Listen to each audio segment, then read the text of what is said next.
Misal sampean semua misal semester depan Allahumma amin offline ya kan. Amin. Ke Malang bawa tirek itu nggak boleh ya kan karena sudah punah. Jangan ngati-ngati sampean, oke? Jadi nggak boleh karena apa? Karena khawatir tidak fokus, terlambat kuliah gara-gara kasih makan kucingnya, kasih makan dombanya, itu nggak boleh. Jadi ditahan dulu ya.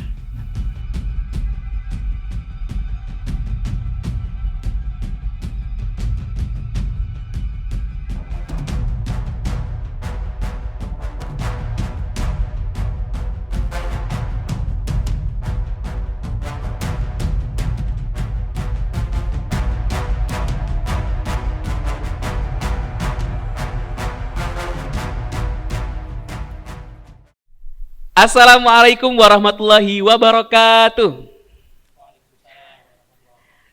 Selamat malam teman-teman. Waduh. Kembali lagi di Santuy Podcast. Buka telinga, buka hati bersama Muhasibi. Oke, tepuk tangan dong semuanya. Ya. Jadi kali ini Muhasibi punya program baru, gebrakan baru dari divisi kesantriannya nih. Wah, keren banget gak sih? Jadi divisi kesantrian ini mengadakan podcast, namanya Santuy Podcast. Tadi sudah saya lantunkan ya. Jadi openingnya itu seperti itu. Mungkin kita ulangi sekali lagi. Kalau dengar Santuy Podcast, jawabnya buka telinga, buka hati bersama Muhasibi. Oke? Sekali lagi, Santuy Podcast, buka telinga, buka hati bersama Muhasibi. Oke. Baiklah, ini adalah episode pertama di podcast kita, yang mana ini merupakan event yang sangat spektakuler yang kita tunggu-tunggu di divisi kesantrian. Ya, ini kesantrian mengadakan podcast. Nah, yang mana bintang tamunya ini sangat-sangat apa ya? Sangat-sangat keren loh. Udah dipandang ini gimana? Saya jadi insecure karena mereka ada di depan saya soalnya ini. Langsung saja. Jadi bintang tamu kita di episode pertama ini adalah dari divisi keamanan. Say hi dulu dong divisi keamanan, Mas. Ya. Jadi episode pertama ini kita mengangkat tema khitbah. Aduh, gimana tuh khitbah? Gimana Mas keamanan? Paham nggak khitbah ini? Ya. Ya. Jadi apa sih khitbah? Khitbah itu bukan seperti yang dibayangkan di rangkaian acara pernikahan. Nah, tapi khitbah ini maksudnya ada kepanjangannya gitu ya. Khitbah ini singkatan dari keamanan handsome itu tanda bahaya. Gimana itu? Keamanan handsome itu tanda bahaya. Langsung saja ya. Langsung kita masuk materi. Jangan materi dulu sih, kita harus kenalan dulu ya. Langsung saja ke yang pertama, ini ada mas yang sangat berwibawa sekali karena beliau adalah CO dari Divisi Keamanan Mabna Al-Muhasibi. Langsung kita sapa Mas Narul. Selamat malam. Hai Mas Bay, selamat malam. Aduh, menggelegar banget gitu ya. Ya, gimana kabarnya Mas Narul? Alhamdulillah sehat walafiat. Alhamdulillah sehat. Tadi puasa Mas Narul? Mokel saya. Oh, mokel ya. Ini Mas Narul ini salah satu Mas Musyrif Muhasibi yang merantau agak jauh ya. Jadi beliau ini berasal dari ND. Betul nggak Mas Narul? Betul. Iya, betul sekali. ND, ada yang tahu ND? ND itu daerah Nusa Tenggara Timur. Ya. Beliau ini CU Divisi Keamanan Mabna kita. Nah, kita lanjut ke partner beliau. Ini ada Mas Surur. Halo Mas Surur. Halo Mas Bay. Iya, apa kabar nih? Sehat. Sehat ya. Ya. Sedang ada masalah? Nggak ada, saya cuma cari masalah saja saya. Oh, cuma cari masalah. Iya, Sebenarnya saya tadi tegang, tapi ternyata lucu-lucu juga ya mas divisi keamanan ini. Langsung ya. Jadi gini, di podcast kali ini kita akan bercengkrama atau tanya jawab dengan mas-mas divisi keamanan agar kita semua, baik itu teman-teman mahasantri di rumah, bahkan masyarakat seluruh Indonesia ini akrab dengan divisi keamanan dari Mabna Al-Muhasibi. Nah, ini langsung kita sesi tanya jawab ya. Sudah siap kan Mas? Enggak sih. Oh enggak, terus? Tapi lanjut. Oh sedikit ya. Ayo, Apalah, kasus. karena saya sudah siap tanya ini, sudah kebelet tanya. Iya, yo. Iya, langsung ya. Jadi ini saya punya banyak sekali pertanyaan, tapi ini saya ringkas, jadi langsung biar nggak lama-lama. Yang pertama nih, secara umum atau secara spesifik, apa sih peran mas-mas musyrif keamanan di setiap mapnanya? Gitu. Mungkin dari Mas Nalu atau Mas Surur dulu? Siapa dulu? Mas Surur dulu. Boleh. Ya. Jadi secara umum keamanan sesuai dengan definisinya adalah ya kami sebagai divisi keamanan bertugas untuk mengamankan dan juga menjaga istilahnya stabilitas atau ketertiban di dalam mapna. Jadi segala apapun yang berkaitan dengan tata tertib, berkaitan dengan larangan, berkaitan dengan apapun yang menyangkut dengan tata aturan, kami sebagai penanggung jawabnya, begitu. Mungkin Mas Narul ada tambahan? Monggo. Next pertanyaan berikutnya aja ya. Walah. Oh. Ya, apa sih? Oh, udah ya. Oke. Sudah cukup jelas sih, tapi nggak apa-apa. Kita lanjut ke pertanyaan yang kedua. Di sini ini kan masa pandemi nih ya Mas ya. Tentunya nggak ada mahasantri kan, dan kegiatan taklim dilaksanakan secara daring atau dalam jaringan atau online. Nah, apa aja nih yang dilakukan musyrif keamanan ketika tidak ada mahasantri seperti saat ini? Gitu. Gimana? Ya, jadi tugas ya dari divisi keamanan pada kegiatan daring ini, kita mungkin sedikit memperingkas, jadi cuman mengontrol teman-teman mahasantri. Kericuhan di grup official Mabna itu kita nanti mengontrol di situ. Jadi misalkan ada timpang tindih ya informasi dari Mahat, kemudian ada informasi dari luar. Jadi ada sedikit seperti kemarin ya, kita dari divisi keamanan itu membuat peraturan untuk sama sekali tidak mengirim BCA selain dari pusat Mahat ataupun dari informasi dari Mas Musrif ya, Mabna Al-Muhasibi. Tujuannya supaya tidak terjadi kesalahpahaman ataupun kekurangan informasi seperti itu. Oh, seperti itu. Mungkin dari Mas Surur menambahkan. Ya, karena kan tadi sudah disinggung oleh Mas Bay, karena pandemi kan tidak ada mahasantri sama sekali di Mabna ya kan. Iya. Jadi otomatis pekerjaan kita itu semakin sibuk ya, sibuk dengan pengangguran masing-masing maksudnya.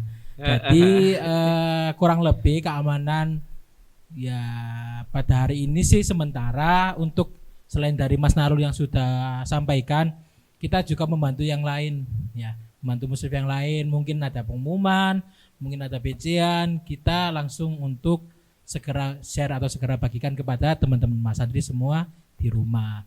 Jadi seperti itu, karena keamanan sekarang masih belum bertemu secara langsung, jadi kita mengontrol atau ya seperti itu melalui WA dulu, melalui daring saja. Oh begitu ya. Ya. Saya kira emang nggak ada kerjaan gitu kan, keamanan. Ya emang sih. Ya. Iya. Baik, jadi membantu mas-mas musyrif divisi yang lain juga gitu ya. Iya. Bagus. Lanjut nih ya. Ngomong-ngomong. Boleh. Nah, jika ada mahasantri nih yang menganggap benar apa yang ia kerjakan atau yang ia lakukan, nah tapi di mata musyrif itu ternyata salah, ternyata itu suatu hal yang nggak benar gitu loh. Nah, bagaimana nih cara agar mengatasi masalah tersebut agar tidak terjadi kesalahpahaman antara musyrif dan juga mahasantri seperti itu? Mungkin jawabannya adalah pertama, kita tidak akan melakukan hal yang bersifat langsung ke arah peneguran secara keras. Itu nggak mungkin ya kan? Karena dari segi apapun itu kurang baik lah, kurang Jadi kita akan adakan negosiasi, kita akan diskusi bersama di mana letak titik yang menjadi permasalahan tersebut, dan kita akan solve problem itu, masalah itu, sampai kedua pihak ini antara mungkin dari Musrif kami dari Musrif dan juga Mas Santi itu sama-sama paham mana titik yang menjadi letak salahnya, dan mungkin bisa diperbaiki, mungkin bisa lebih paham lagi begitu. Mungkin Mas Narul? Ya, jadi pada intinya problematika itu cuma satu sih, komunikasi ya. Kesalahpahaman dalam hal apapun itu kan komunikasi. Jika dikomunikasikan dengan baik, dibicarakan dengan baik, maka tidak ada yang namanya kesalahpahaman antara Musrif ataupun Mas Santi. Betul sekali. Seperti Gitu ya teman-teman ya. Jadi kita itu harus saling komunikasi sama Mas Musrif ini juga. Selama bisa saling komunikasi dan juga kooperatif dalam menyelesaikan masalah, ya gampang saja, cepet kok. Kalau ada yang misal di titik mana ini benar kok kata saya, tetapi kita sudah ada apa ya istilahnya ya, sudah ada sesuatu yang kita yakini bahwa dari Mahat itu yang betul begini, maka kita dari mungkin keamanan juga, mungkin dari masa muslim yang lainnya, itu kita akan menjalin komunikasi lebih intens bagaimana menyelesaikan masalah tersebut, begitu. Intinya seperti kata Mas Narul tadi, komunikasi itu. Betul. Oke. Sangat-sangat jelas sekali penjelasannya. Nah, ini lanjut. Sebagai seorang mahasantri nih, tentunya memiliki aturan-aturan untuk ditaati selama berada di Ma'had. Nah, khususnya di MSAA ini kan banyak peraturan nih, kata kating-kating gitu ya. Iya, kata kating banyak sih. Saya juga kata kating saya dulu juga begitu. Betul sekali. Nah, ini Mas Santri juga pastinya bertanya-tanya apa sih kewajiban yang harus dilaksanakan serta larangan-larangan apa yang nggak boleh dilakukan atau yang harus ditaati oleh Mas Santri selama menjadi Mas Santri di MSAA. Gimana? Ya, terkait larangan ya ataupun aturan-aturan. Mahat itu mungkin Mahat itu sebagian orang belum pernah mengenal istilah Mahat ya. Kalau kita sederhanakan itu asrama semi pesantren gitu ya, Mahat. Ya. Jadi kayak aturan-aturan Mahat itu tuh banyak. Salah satunya mungkin ditertibkan jam malam ya, Mas Surur ya. Ya mungkin teman-teman sekalian, teman-teman mahasantri yang biasanya di rumah, bahkan di rumah nggak ada jam malam gitu loh biasanya. Tapi di Mahat kita nentuin jam malam. Misalnya jam malam di sini kalau offline ya, kalau offline itu 21.45 ya. Itu udah harus semuanya kembali ke Mahat. Jadi semisal ada teman-teman mahasantri yang terlambat kedatangannya pada jam yang sudah ditentukan, maka ada konsekuensi tersendiri dari keamanan. Kemudian mengenai aturan-aturan seperti dilarang memasuki area area santriwati ya, mahasantri putri. Jadi teman-teman mahasantri putra dilarang keras untuk memasuki area mahasantri putri. Ya, mungkin selebihnya bisa ditambahkan dari Mas Surur. Ya, mengenai larangan juga, kalau teman-teman di rumah ini ya, semisal di rumah punya Ferrari, semisal punya Lamborghini, punya Ducati, punya Kawasaki, punya Suzuki, punya Yamaha. Sementara ini untuk menjadi mahasantri setahun ke depan atau 1 semester ke depan, sampean semua diharap tidak membawa kendaraan pribadi sama sekali, kecuali mungkin nanti ada sepeda. Kalau sepeda kan tidak terlalu banyak gitu dari mungkin kalau bawa semua kan malah kayak sehat kayak komunitas gitu kan. Sepeda pancal gitu ya, sepeda gunung gitu ya. Iya, terserah sih. Terserah sepedanya sih. Pokoknya tidak boleh membawa kendaraan pribadi, motor, mobil, helikopter, pesawat jet, kapal selam nuklir nggak boleh. Kapal laut juga. Nggak, kapal api nggak apa-apa. Jadi sementara ini yang punya motor di rumah disimpan dulu, nanti baru kalau semester 3 atau ketika lulus bawa ke Malang semua, pakai rental gak masalah. Soalnya sudah tidak menjadi mahasantri lagi. Ini adalah kewajiban yang harus ditaati. Terus berikutnya adalah dilarang membawa hewan peliharaan.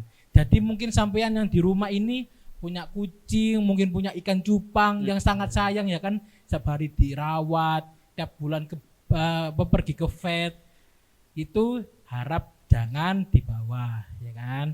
Kita fokus belajar, fokus menggali ilmu agama, fokus menata niat mencari ilmu, fokus memperbaiki akhlak gitu. Jadi lebih fokus saja.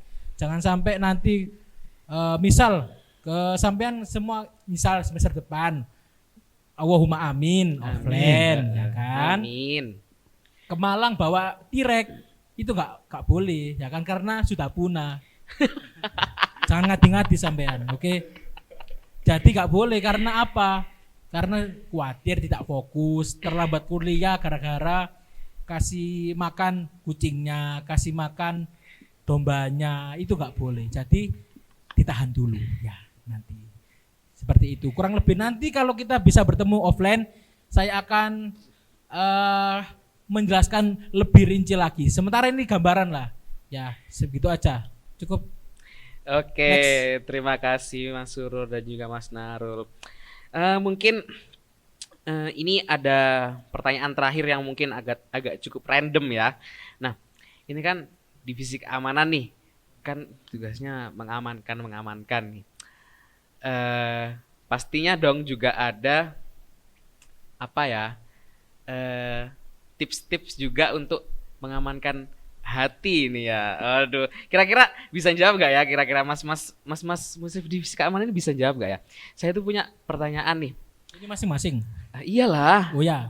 bintang tamunya kan 2, jadi ya 2 dong yang Kira kameramen. Oh, enggak. Oh ya wes. Cuma untuk bintang tamu gitu. Nah, gini ya.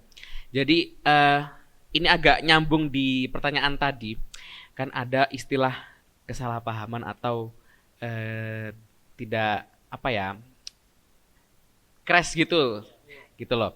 Terus itu kan didasari dengan apa, perasaan bawaan atau istilahnya baper gitu kan, baperan. Apalagi orang yang baperan itu sangat-sangat apa ya, nggak enak banget gitu loh untuk dijadikan teman seperti itu ya. Nah mungkin ini ada tips nggak untuk biar nggak baperan gitu loh, baik itu dari Mahasantri atau dari Mas Musrif gitu. Jadi seorang Mahasantri atau jadi seorang Musrif gitu. Karena tidak baperan. Iya, agar tidak baperan gitu loh. Kan mungkin itu juga salah satu mengamankan rasa gitu ya. Moga mungkin silahkan yang mau menjawab. Ya, dari saya dulu ya. Iya, Seperti boleh yang Mas dikatakan Narul. Sebelumnya kembali lagi kalau misalnya mengenai kita lebih mendekatkan pendekatan komunikatif ya. Kembali lagi komunikasi. Semisal kan dari berbagai macam ya. Tentunya Mas Santri ini asalnya dari berbagai asal suku ya. Banyak dari Asal suku, timur, provinsi. iya dan lain sebagainya. Tentunya seperti halnya kita ini lebih ke arah psikologis ya. Nah, misalnya saya jadikan diri saya sebagai konselor ya.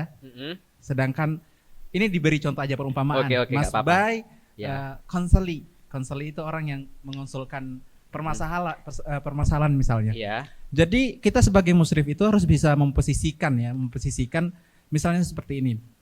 Kita memberikan hak penuh kepada para mahasantri untuk membicarakan pengalaman mereka seperti apa, mendengarkan apa saja yang mereka katakan.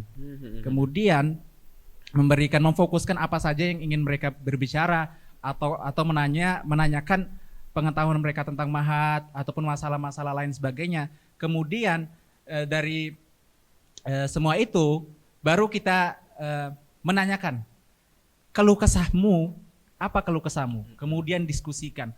Jangan semisalnya seperti yang dikatakan Mas Surur tadi ya, mungkin anak-anak yang baperan itu terkadang, contoh taklim misalnya, ada kasus, oh Mas tadi saya ikut taklim kok pada saat perekapan ini saya alpa ya, padahal saya ini screenshot dan di lain data sebagainya alpha ya. gitu. Tiba-tiba kita sebagai musrif langsung memarahin gini, makanya kamu screenshot, kan dari awal sudah saya sampaikan kalau join kelas meet itu harus screenshot ya, jangan sampai seperti itu. Iya. Kita menanyakan kenapa kok bisa gitu, kenapa kok bisa gini. Jadi kan kalau kita memberikan perhatian lebih Jadi teman-teman bisa lebih santai dan oh iya Mas, mohon maaf tadi saya salah seperti ini.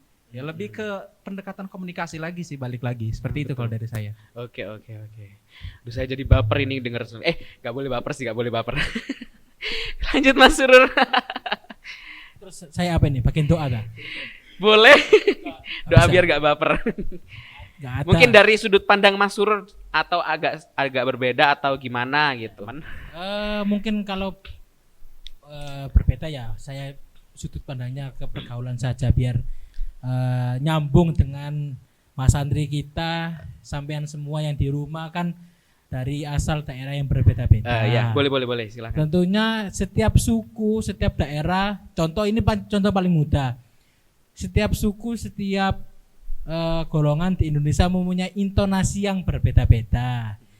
Tentu kalau di Jawa, teman-teman nanti kalau yang Jawa ini ya mungkin di Jawa itu intonasinya lebih ke arah rendah. Dan ada beberapa suku di luar Pulau Jawa itu intonasinya tinggi. Ya. Kalau sampean baper, kalau misal dulu ini saya cerita pribadi ini. Dulu saya sekamar sama orang Tulungagung, sekamar sama orang NTB dan juga Madura.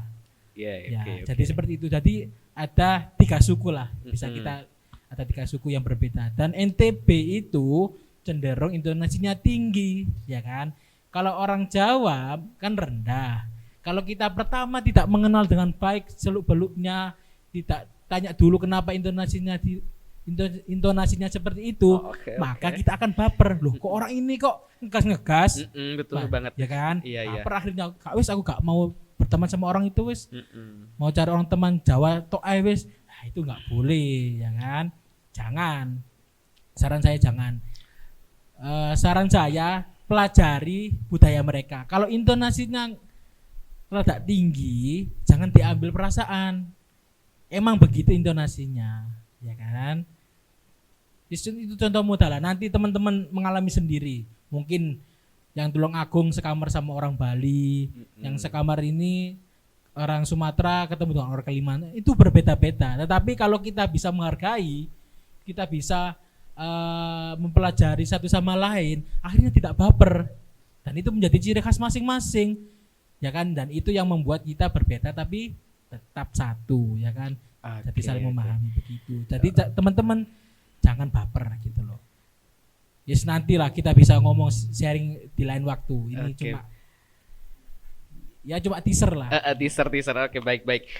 Terima kasih. Itu sangat memuaskan dari pertanyaan-pertanyaan saya. Aduh, saya sangat belibet karena mereka jawab dengan sungguh profesional gitu ya. Nah, baik, terima kasih untuk bintang tamu kita pada malam hari ini. Semoga menjadikan manfaat untuk kita semua dan menjadi manfaat juga untuk mahasantri biar lebih dekat dengan divisi keamanan Mabna Al-Muhasibih. Amin. Ya. Baik, sekian dari episode pertama Khitbah Keamanan Handsome Itu Tanda Bahaya. Oke. Jangan lupa tetap stay tune di channel YouTube kita. Ada di episode-episode selanjutnya. Tetap bersama Santuy Podcast. Buka telinga, buka hati bersama Muhasibih. Wassalamualaikum warahmatullahi wabarakatuh.